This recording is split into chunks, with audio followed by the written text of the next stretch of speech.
Welcome to Brainish English Stories. 81st Street. Let them out, please, yelled the man in the blue uniform. A group of people got out and another group got on. Ding ding. The train cars of the Manhattan Elevated moved away, and John Perkins went down the stairs of the station with the people who got out. John walked slowly toward his home. He walked slowly because in his life there was no word like maybe. There are no surprises for a man who has been married for 2 years and lives in a small apartment. As he walked, John Perkins thought about the boring day that was sure to come. Katie would meet him at the door with a kiss that tasted like cold cream and butterscotch candy. He would take off his coat, sit on the hard couch, and read in the evening paper about Russians and Japanese people being killed. For dinner, there would be pot roast, salad with a dressing that would not hurt the leather, stewed rhubarb, and a bottle of strawberry jam with a label saying it was very pure. After dinner, Katie would show him the new patch in her quilt that the iceman had cut for her. At 7:30, they would put newspapers over the furniture to catch the pieces of plaster that fell when the fat man in the apartment above started his exercises. Exactly at 8, Hickey and Mooney, the comedy team in the apartment across the hall, would start yelling and overturning chairs because they thought a theater manager was chasing them with a big contract. Then the man in the window across the air shaft would start playing his flute. The gas leak would start again. The dumbwaiter would stop working. The janitor would chase Mrs. Zanowitzki's 5 children again.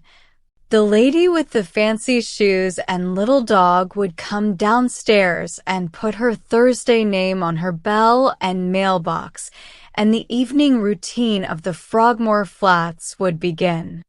John Perkins knew these things would happen, and he knew that at 8:15 he would get his courage and reach for his hat, and that his wife would ask in an annoyed voice, "Now, where are you going, I'd like to know, John Perkins?"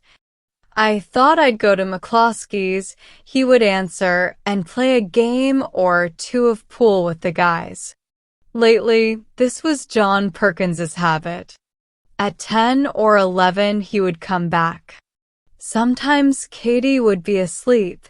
Sometimes she would be awake, ready to be angry with him.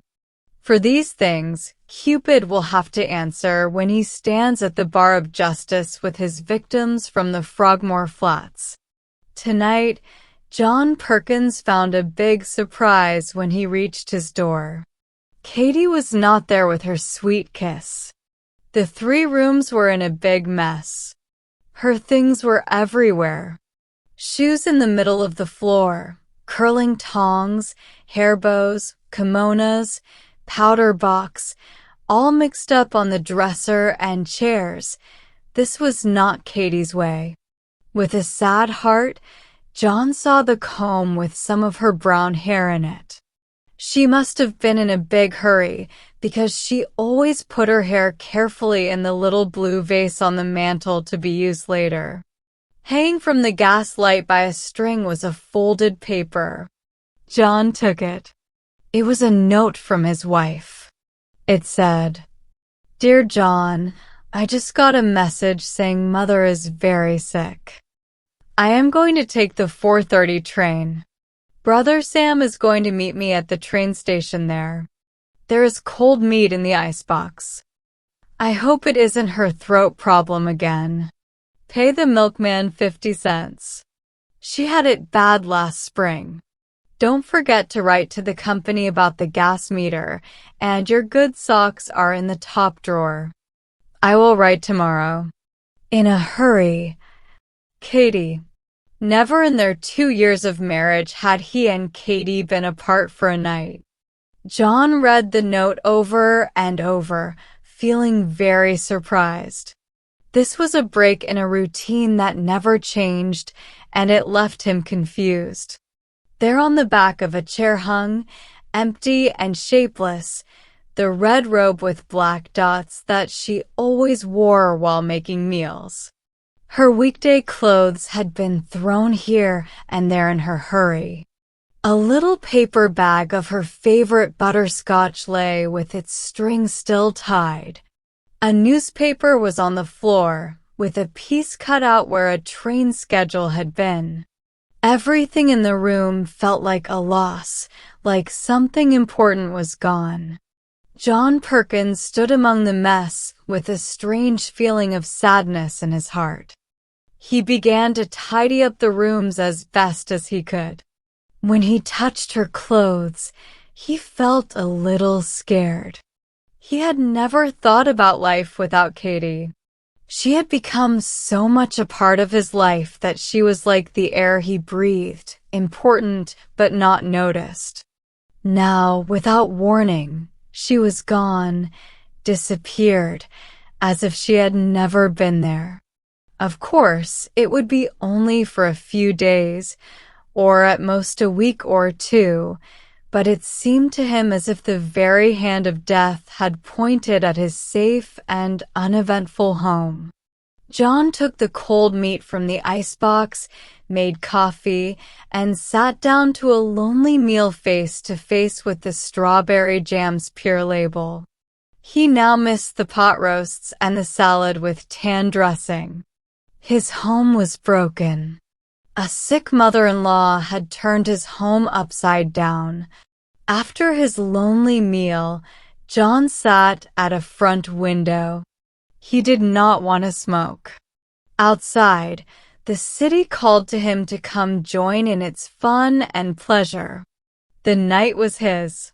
He could go out and have fun like any happy single man. He could party and wander and have his fun until morning if he wanted, and there would be no angry Katie waiting for him, holding the cup that had the last drops of his joy. He could play pool at McCloskey's with his noisy friends until morning if he wanted. The marriage ties that had held him back when he was bored with the Frogmore Flats were now loose. Katie was gone.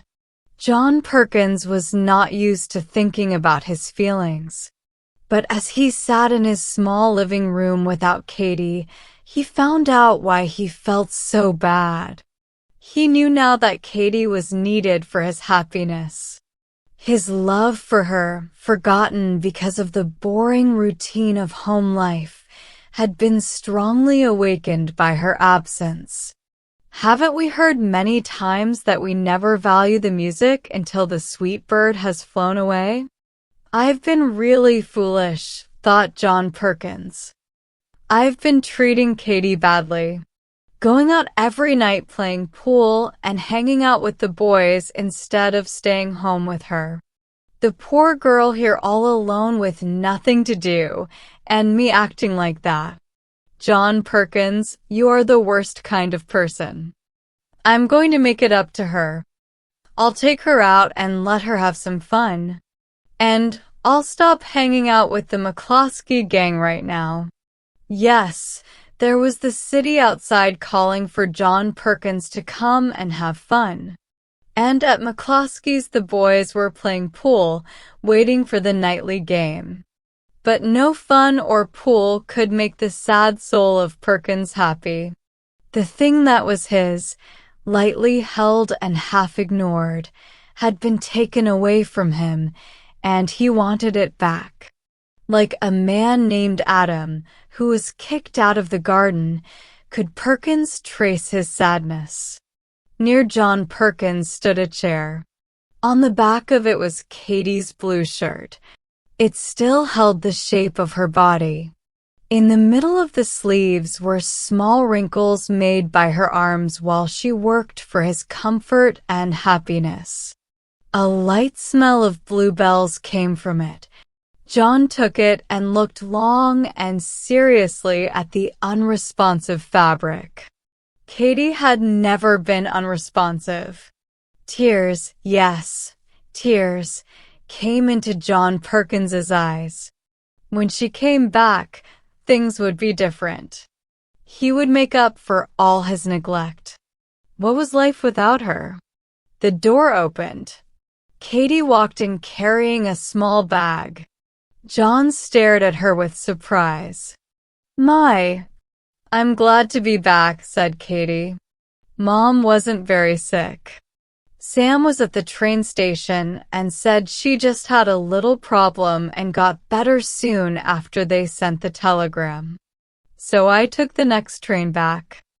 I'm just really wanting a cup of coffee. Nobody heard the clicks and sounds as the third-floor front of the Frogmore Flats started working like normal again. A band moved, a spring was touched, the gears adjusted, and the wheels turned in their old way. John Perkins looked at the clock. It was 8:15. He reached for his hat and walked to the door. "Now, where are you going, I'd like to know?" "John Perkins?" asked Katie in an annoyed voice.